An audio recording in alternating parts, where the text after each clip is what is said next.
District High Noon, and a microphone. I won't walk away from the other one now. You'll be able to hear me. Before we get into today's program, we have an upcoming event on June the 7th. It's an author signing for the book Atlanta Pop in the 50s, 60s, and 70s.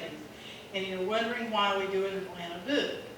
Bill Lowry was the man in charge of what I used to call garage bands, and he'd break them into somebody. He worked with Atlanta Rhythm Section and different groups throughout the history. But he worked with some hometown boys. They were called the Bushmen. And before that, they were the Revlons.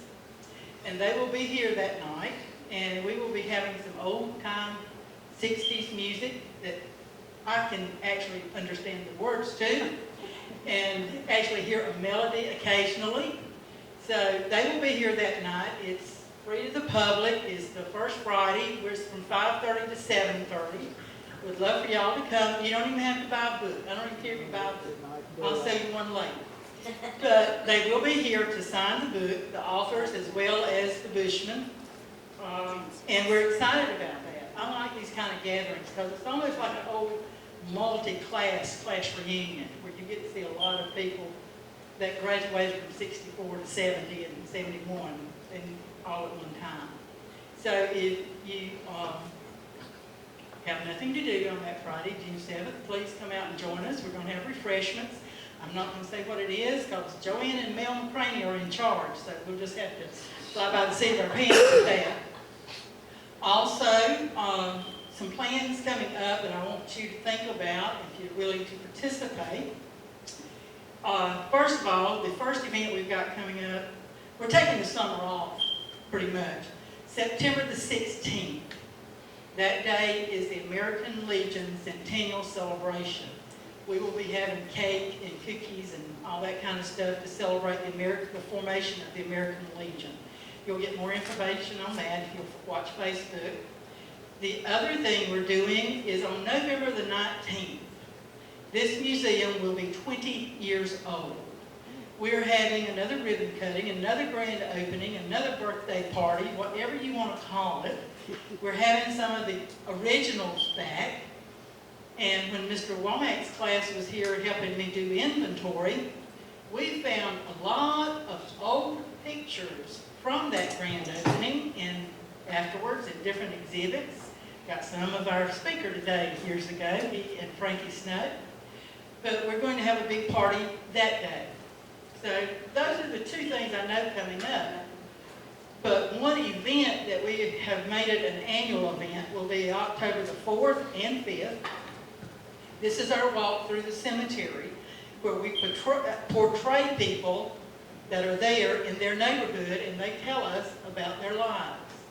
If you've never been to one, even you folks at home, you need to come and see because it's a lot of fun. It's not a morbid thing, it's a fun thing. You get real personal with some of these people and learn out. Some of them go through a lot of money with their wasteful children. But it is a fun event. We'll do it Friday. We'll have a reception after Friday night. It usually starts at 6. Reception begins at 7:15. The Saturday morning will be at 10. I've got 4 volunteers so far. They're all women, so if you men want to step on up, we'll be glad to have you. But just keep these dates in mind and watch our Facebook page for upcoming events. And remember, we meet 4th Wednesday in the month. Got some booked.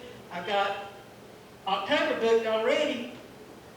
So I'm looking at him because he's coming back.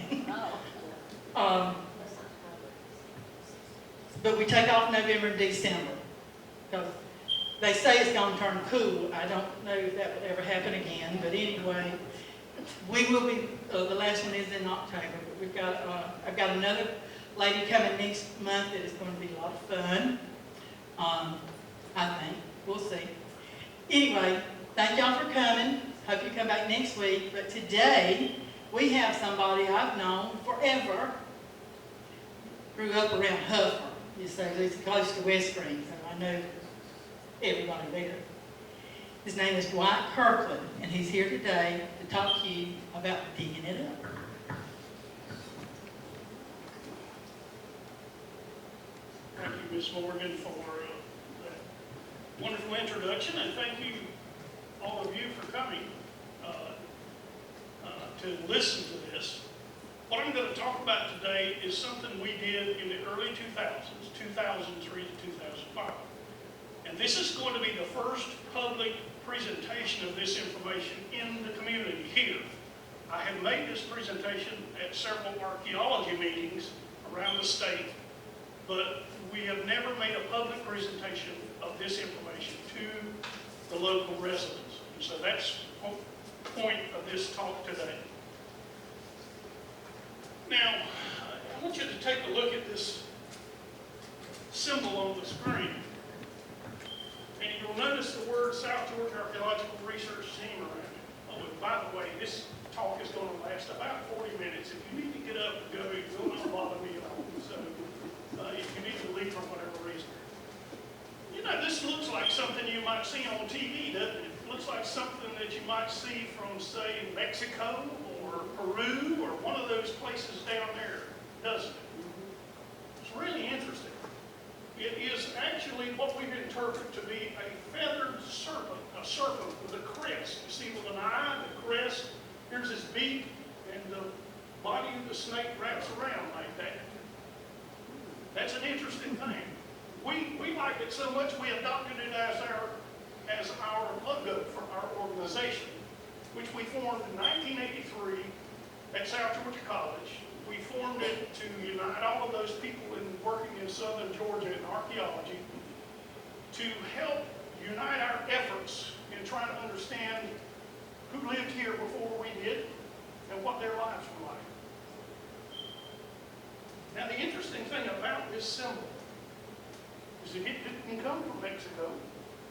It didn't come from Peru. It came from right here in Coffee County.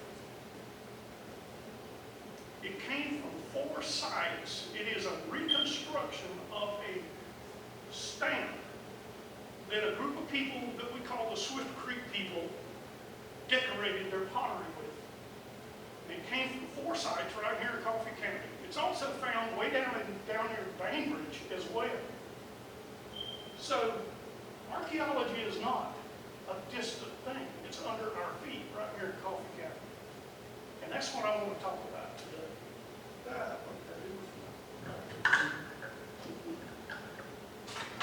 Holding this thing is going to be a challenge. All right, come on.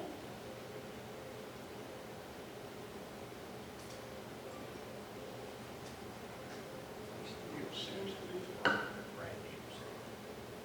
always. This is a brand new. There we go. The title of this is the 2nd Millennium BC occupation at the Chatterton Springs site, Coffee County, Georgia.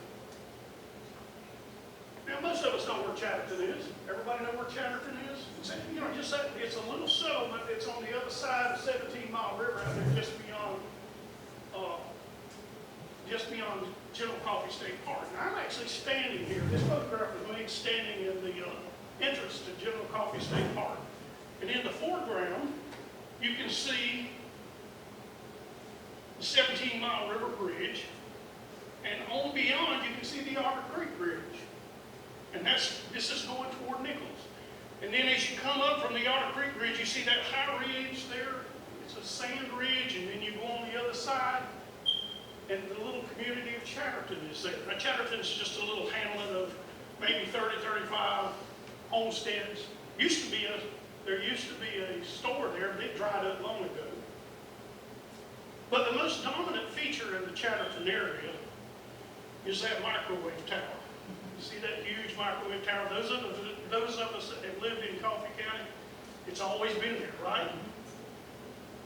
The site that I'm going to talk about is right near that tower, just to give you an idea. Now, I'm going to protect the exact location by not giving you any more information, okay? Because we want to protect the site to keep looters from going in and digging it up, okay? And so the information that I'm going to give you today is all about that site. Now, Chatterton Spring, by the very nature of its name, is a spring. Now, it's not a spring like you typically think of as bubbling out of the earth or like if you visited Silver Springs, what Silver Springs looked like. It is what geographer and geologists call a seep spring. Now, a seep spring is just an area where the water trickles out of a bank and then forms a little stream bed. And that's what this is. That's what you're looking at. This is a depression, a gully, if you please, that has been carved out by the water from this little seep spring over thousands of years, maybe millions of years. And so it's relatively deep. You can see right up here is the surface of the ground where the actual site is. The site is, actually it's on both sides, but where we did the work is on that side. Got too many things to manage here. All right, this is a shot from the other side. And here is where I was standing to make that photograph. And you can see how steep that drop is down into the spring. And in fact, it's almost, I would say, what would you say, Chris, 30 to 40 feet from up here down to the surface of where the spring is, but the surface is not the bottom. There's another 15 feet of peat down in the bottom of this gully. Now, peat, for those of you that are not familiar with, it's just trash and stuff that accumulates in there. And what happened is, over time, 15 feet of peat has accumulated in that gully, and the water flows out down underneath that peat. It soaks the peat, and then it flows underneath it till it gets into Otter Creek. Now, that peat forms layers, just like a layer cake. And you can sample those, and you can radiocarbon date the ages of these various layers. And I'll talk about that a little bit more in a moment. I want to talk a little bit about the research history of the site. In 1968, the site was discovered by Rich Pouncey, who was a forester for Brunswick Pulp and Paper Corporation. They had just cleared up the whole area to plant pine trees, and they uncovered the site. He didn't know what he had, so he contacted Chris Trowell, the gentleman back here in the back. Raise your hand, Chris, so everybody knows who you are. He contacted Chris because he thought that Chris might know more about it. Well, Chris did know a little more, and so he began doing a series of surface collections and analysis. He also contacted Gordon Majette, who at that time was a graduate student at the University of Georgia, and Gordon came down and further investigated the site. We took a collection back to UGA, and for whatever reasons, that collection has disappeared. We don't know what has happened to it. In 1969, Frankie Snow, most of you probably know Frankie, he's a local guy. He joined Chris Trowell in researching on the site. In 1972, after taking a course in anthropology at South Georgia under Chris Trowell, he's the one who got me into this mess. I went back out that summer and did some test excavations. It was the first block stratigraphic test excavations that were done at the site in 1972.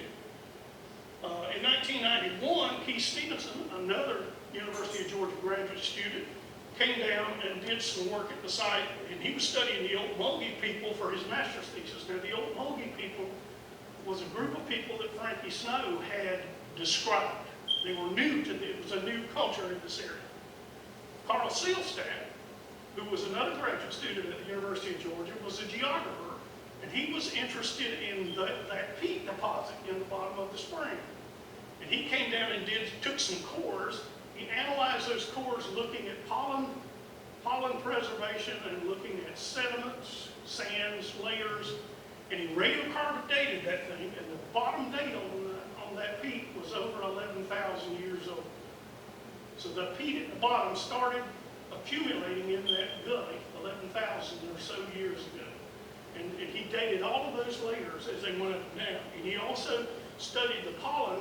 By looking at the types of pollen that was in these layers, he could figure out what kind of trees were around the spring, and by that he was able to reconstruct the climate for this area over 10,000 years. Really neat piece of work. In 1994, I also, at the same time that Carl was working on his master's thesis, I had gone back to UGA, was working on mine, and so I used the Chatterton Spring as the center of an area that I'd studied for my master's thesis, about 6 kilometers in radius. In 2003, I was asked to teach a course at Brunswick College. Back in the day, Waycross College, I'm sorry. Back in the day when Waycross and South Georgia had not merged. So I went down and taught a course and had a really good group of students. Had about 20 of them. Only lost a couple because of having to drop out for whatever reasons. But as part of that, I wanted to introduce the students to some field work. Problem was we couldn't find an area down in Waycross that we could either get permission from or that had enough, or we knew enough about the sites to be able to work on it. So my mind drifted back to Chatterton. So I got permission and we came back to Chatterton and we did the most extensive excavations at Chatterton. With that group of students, I think there were about 5 of them that actually participated. And we had Chris Trowell and Frankie Snow and 2 or 3 other people from the local community that we actually did the excavations and the study of that site in 2003. 2016, Philip Quirk of Edwards Pittman Environmental Incorporated, he's actually was born and raised in Little Robbins. He came and conducted some tests around it to advise the Georgia Department of Transportation about potential archaeological sites in the area where they're going to replace that bridge. Okay? Because of the work that we did in 2003, because of the work in 1993, we were able to convince the Georgia Department of Transportation to make sure that that road that they're going to put in to replace the bridge goes to the south and doesn't cut through the major part of the site. So because of the work that we did there, we were able, I think, hopefully, it hasn't happened yet, we'll see. We think we have actually been able to save the site for future research. This is a shot of Chris Trowell and Rich Pouncey at Chatterton in 1968.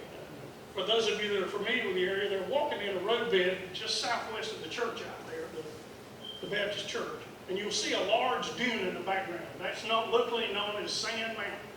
And that is the neatest thing. You go up on the top of that thing if you want to make some astronomical observations. It is the key place in the county to observe the heavens. I've actually looked at comets from up there, and it's just magnificent. You can see from horizon to horizon from up there. All of this work rests squarely on the shoulders of these 2 guys, Frankie Snow and Chris Trowell. They were the pioneers that did the first archaeological work in our area.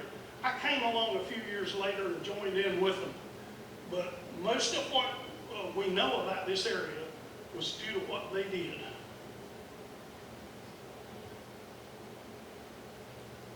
Now, as a result of all of this work, we've been able to put together what we call a cultural history. That is, how and when people lived here. Now, I'm not going to make a whole big deal about this because it's pretty complicated. You could spend a day talking about it. I want you to just look at this column, calendar years ago. That means actual years ago. Look how far back it goes. We had people here 13,000 to 13,500 years ago. Those folks were hunting mastodons and mammoths and bison that are now extinct with straight horns. They had straight horns instead of curved ones. And they were probably trying to stay out of the way of dire wolves and especially saber-toothed cats. All of those were in our area at that time. Well, maybe not exactly at that time, but most of them were here at that time. And that evidence comes from a spring down in Florida near Gainesville. So now I want to focus on what we actually did in 2003 and 2004. Before we started, we had to prepare what we call a research design. That is a work plan. What are we going to do and in what order? Well, the first thing I wanted to do, we wanted to dig a series of shovel tests, and I'll show you what a shovel test is in a moment, to find the most likely places to do our big block excavations like you see on TV. Then once we figure that out, we want to excavate block units to search for intact deposits and diagnostic artifacts. Now, diagnostic artifacts means those that we know the dates to. Okay? Number 3, we want to analyze the recovered data and artifacts and then prepare a final report on the findings and interpretations of the investigation. This is a graphic that I've prepared just showing what we did. First thing we did is establish a primary datum or a point where everything is measured from. Then we stretched the tape out and placed these shovel tests at regular intervals, and sometimes based on our judgment. Like for instance, we put them all down this road. We ran them so you can see where they're running east-west. And that is what we used, because what we did is we would count the artifacts that came up in the shovel test. And we would look to see where the concentration was, and that's where we put our tests. These rectangular shapes in the photograph. So here's a photograph of our datum, and I'm sorry to say that it's no longer there, because the last time they cut the tree, I thought I had put it in a place that they wouldn't get it, but they got it anyway. So that stake is no longer there. I wish it were. Now here's what a shovel test is, and I apologize, these two images did not come from Chatterton. I didn't have a good photograph of the Chatterton, what we did, but I had some really good ones of a project I directed down on the Georgia coast. This young lady, what she did is she used a compass to go on a straight line, and she paced to where she needed to dig her test, and then she took a round point shovel, just like the one you used in your garden. She digs a hole, she puts it in this little handheld screen, and then she screens it. And as she screens it, then the artifacts come up on the screen. So you simply collect the artifacts, you put them all in a bag, and you write information on that bag about where you're digging it, what the date is, who dug it, and what's in there. And so this is how you use this information for making decisions about what you're going to do next.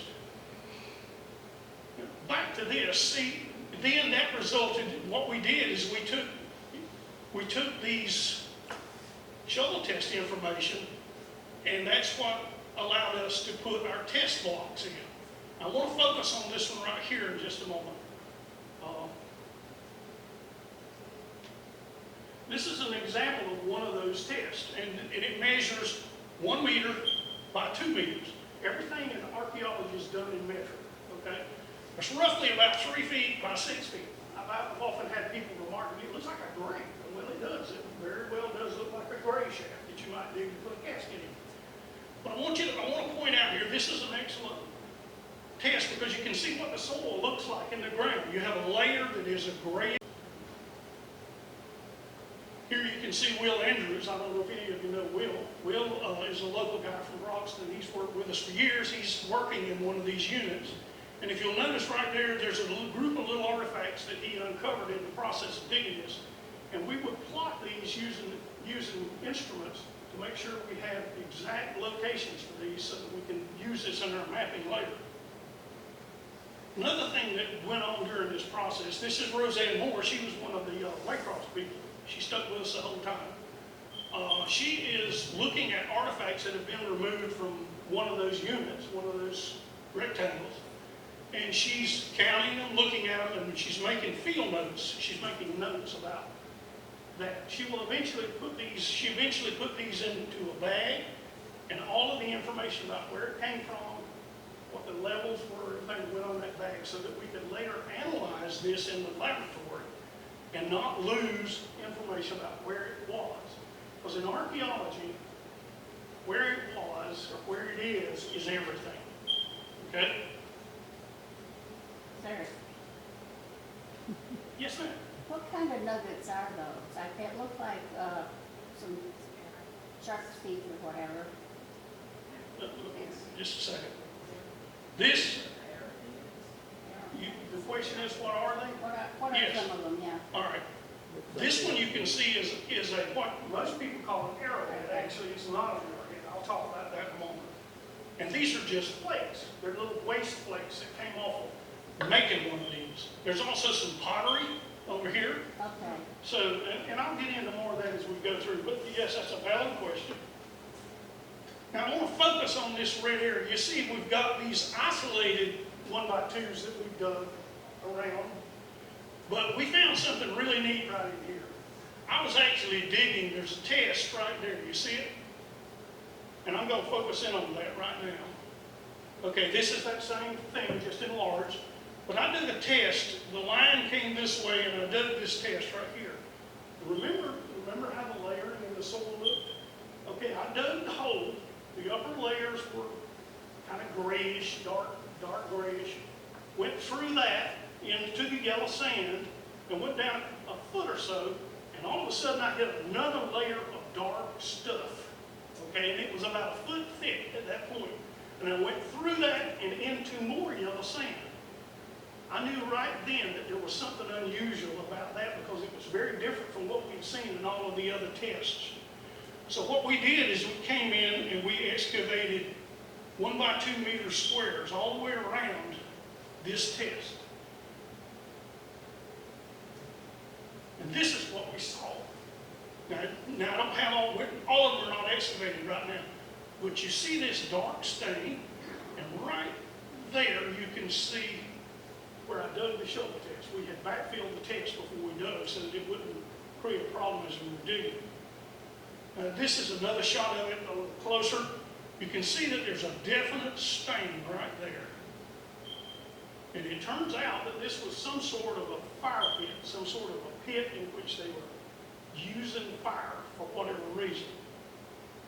Now, we also bisected it so we could see what it looked like in terms of its shape. And what I'm doing here is I've got a little hand sprayer, a little garden sprayer with just clean water in it. And I'm just spraying water on the surface. That helps bring the colors and contrast out of it. And we ultimately ended up with this. You can see the stain up here and over here, and then this kind of bowl-shaped area in the soil. You see, that's the bottom of whatever the fire pit was.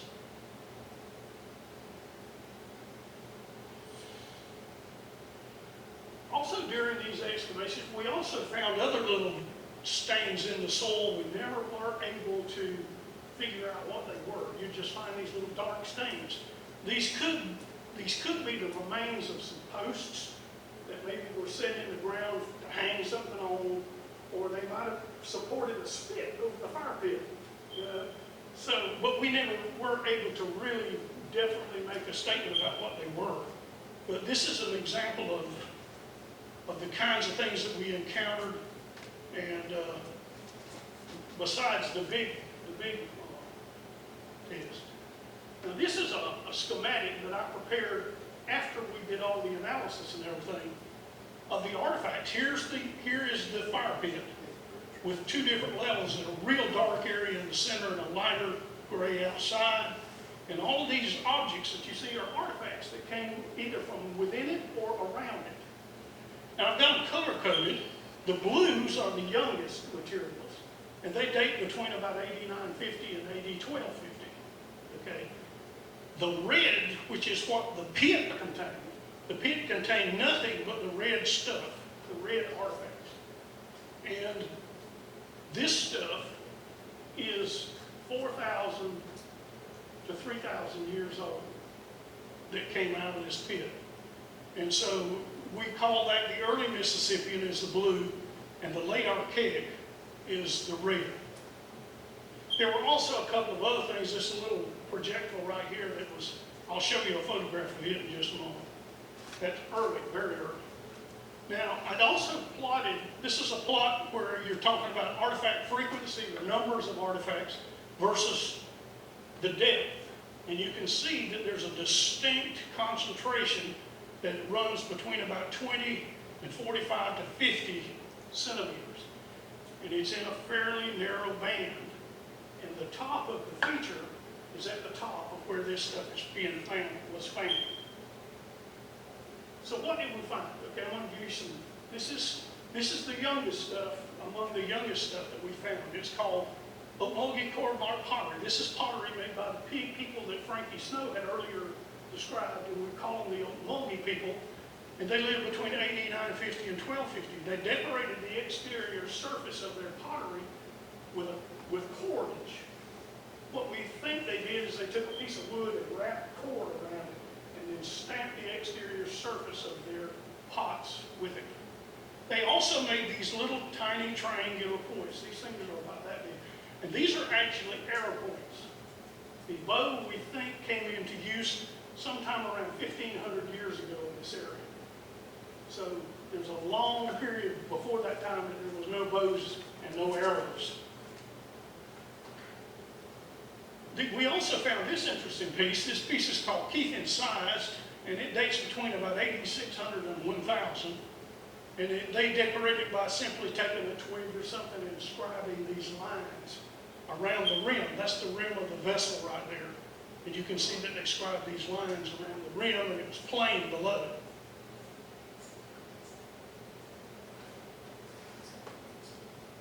Also, there was evidence of people we call the Deptford people that lived there between 600 BC and AD 500.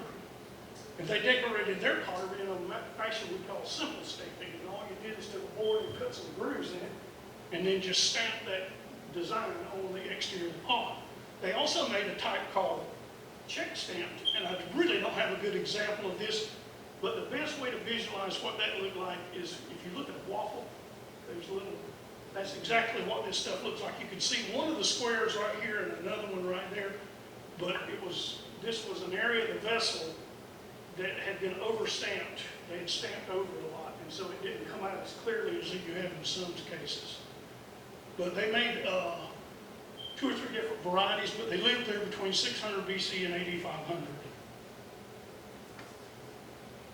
Another group of people that lived there just prior to this group, we refer to as the Satilla people. And this again is a group that Frankie Snow described that lived in our area.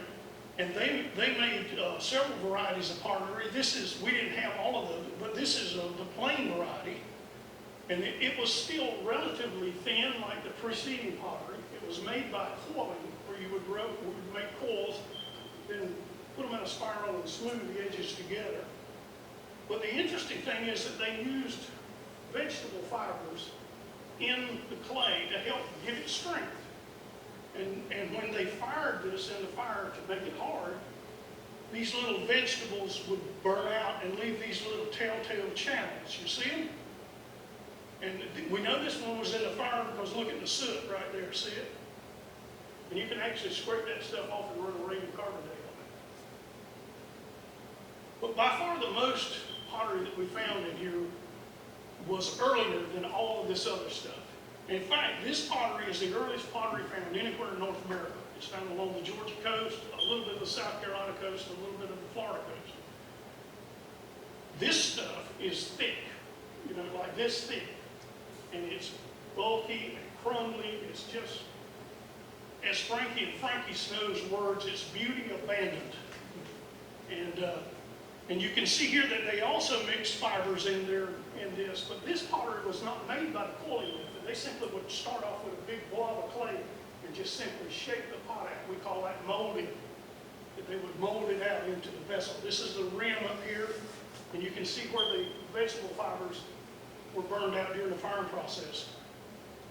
You can see that it's very old, 1800 to 1100 BC. So,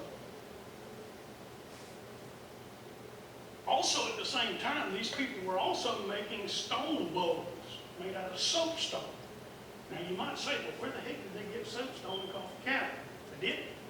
This stuff had to come from somewhere else. They traded for it, or maybe somebody from the area where this was traveled through. There was a historic Indian trail that passed very close to this site, and we think that a lot of times that people were using this like we use Interstate 75.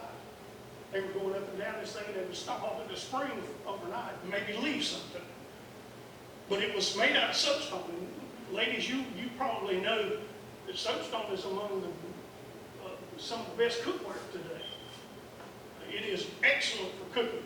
And if you look closely, you can see the gouges on there where it was carved. And that's the rim of it. And incidentally, I missed this thing in the shovel test by about that much. When we excavated that thing, it was that close to the shovel test that I originally done. And I said, well, okay. These came out of the pit. These are not arrows. These are dart points. These are points that were on a short spear, so long, and it had fletching on it like an arrow. And these would have been on the tip, and the Indians used a special device that they manufactured that they held in their hand and they used it for throwing. The 19th century Aborigines in Australia still use that device. And that's what these were from. And these are if you'll notice, they all got the same base look. There's a little bit of variation in them, but I believe they're all a point type that we call small Savannah River. And we know from other sites that these are the kinds of points that the people who made that crude fiber tempered pottery were making. So this is verification that the people in that pit, the people who made that pit and used it, were the fiber tempered people. A couple of other things. These are some broken tips that we've broken, things that the tips have been snapped off of them, probably they're used. And this is probably a knife. You can see here, this tip has also been snapped off, but they resharpened it to use it like a chisel. You would have had a wooden handle that would have been attached right here, down this one, just like we would use a knife handle today. You notice some of them were kind of pinkish. That means they were in the fire. A lot of times this material will turn reddish in the fire. Remember I told you about that little point in that schematic? This is it. And it is probably the oldest artifact that we recovered. It is a small side notch. It's not stemmed, it's got the notches on the side, see? And those are much older. It's been resharpened to the point that it probably wasn't useful and they probably threw it away. It's called a palmer, and it dates back 7,500 to 6,500 BC. That's 9,500 to 8,500 years ago. We also found some just blades that were made all through time. We don't know exactly when these were made. They probably just picked these up off the ground. They had a need, need to cut the flesh off this hide. I'll pick this thing up and use it, and then just threw it away. Like we would use a razor blade or something. When it got dull, they just discarded it. I refer to these as expedient tools. This is an interesting artifact that we recovered. It's a piece of sandstone. You can see the sand, and it's got a little depression in it. Now, what we think these might have been was what is called a nutting stone. They might have placed a hickory nut in that depression and then used another rock on top of it to crack it, and then just consumed the flesh of the hickory nut. They will also use these kinds of artifacts for polishing or for sanding, just like we use sandpaper to smooth something. So this is also a possibility of what this tool was used for. The other thing we found in that pit is the remains of food. We found bones and remains from what they were eating. These are deer toe bones. That is box turtle. Little box turtle that crawls around the yard. Now, we know from historic records that men typically hunted and women and children did the gathering around this campsite. So I suspect that these were secured by the men, and that maybe the women and children would collect those around the campsite there. This is a hickory nut shell. So we know they were consuming hickory nuts. Now, the interesting thing about hickory nuts in historic southeastern Indians, it was something that they used. They would take hickory nuts, collect them, crack them up, and then put them in boiling water. And then because they were in boiling water, the oil would come out of the hickory nuts, and it would rise to the top because it is lighter than water. And so what they would do is then let the water cool down, and this stuff would solidify, kind of like butter does, and it would scrape it off and use it as a seasoning, just like we use butter. They would use hickory nut oil for that same purpose. That was the historic Indians. So aside from just eating the hickory nuts themselves, they were able to use this for it. So what did we learn? Okay. The main human occupation at Chatterton Spring was by the late Archaic period people, 2000 to 1000 BC, who made a local variety of fiber-tempered pottery and small Savannah River dark points. There was also a lesser occupation by the Ocmulgee people, who made the Cormont pottery and small triangular arrow points. Artifacts of other time periods were present only in small amounts, only in trace amounts, but they were there. They were there. There just wasn't a lot of them in those other time periods. The vertical distribution of artifacts are found around Feature 1, that's the fire pit. suggests that most lay on or near the surface around the pit.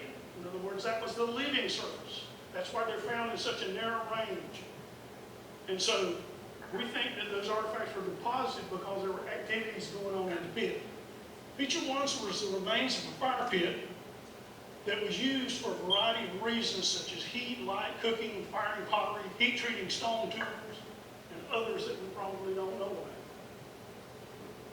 There was no evidence that feature 1, or the fire pit, was inside a house. We looked. That's why we excavated that big area around it, because we wanted to see if that thing was inside a house. We never found anything, because houses in those times were made with posts, and you can find the posts will be, there will be little circles of that dark soil that falls in after the post rots.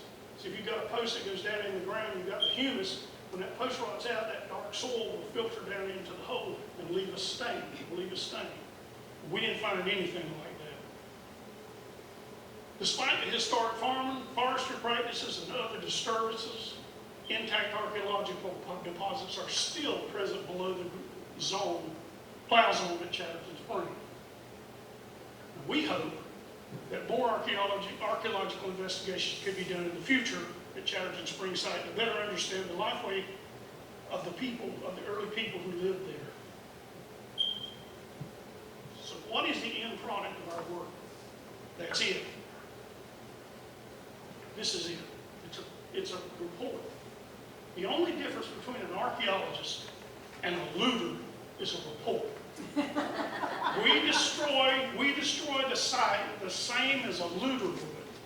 But the difference is we take notes, we take careful records, we are able to, archaeologists in the future will be able to take the field notes and everything that we did and maybe reinterpret the site as something totally different from what we did.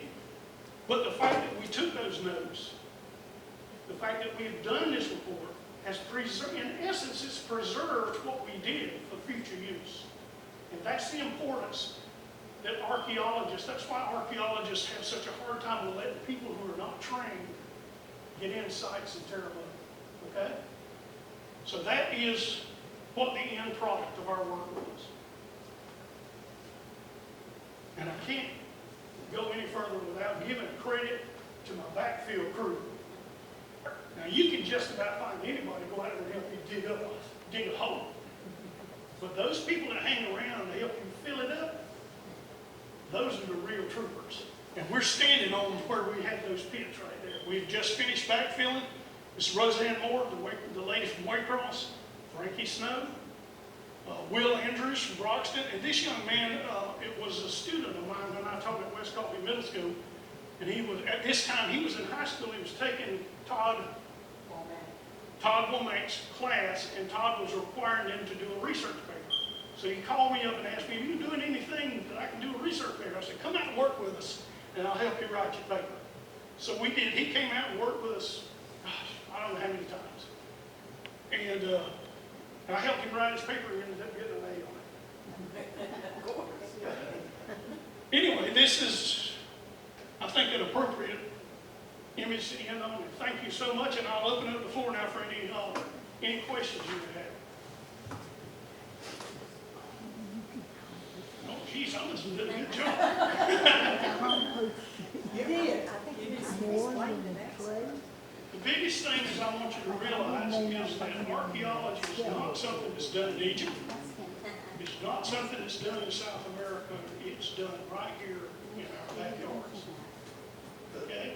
Thank you. The stamp that you showed us properly, did you find that somewhere? Did y'all find that image of that stamp somewhere in this area? Oh, Frankie Snow, yeah, four sites in the area. It comes from Plateau. It comes from Chatterton. It also comes from a place we call, what's the name of that place? Wolf something road over there? Wolf Pit. Yeah, it comes from there, and I can't remember the other side. You remember, Chris? But this design, those sites were where those people were moving, because the design is exactly the same. Even the little cracks in the paddle that they use are the same on these sides. And but it's such a beautiful and interesting interesting design that we adopted it as our, I couldn't see it, you showed. Thank you very much, Dwight. We all appreciate it. Good time. Thank you. I learned more about archaeology than I did that quarter I slept through at Georgia Southern.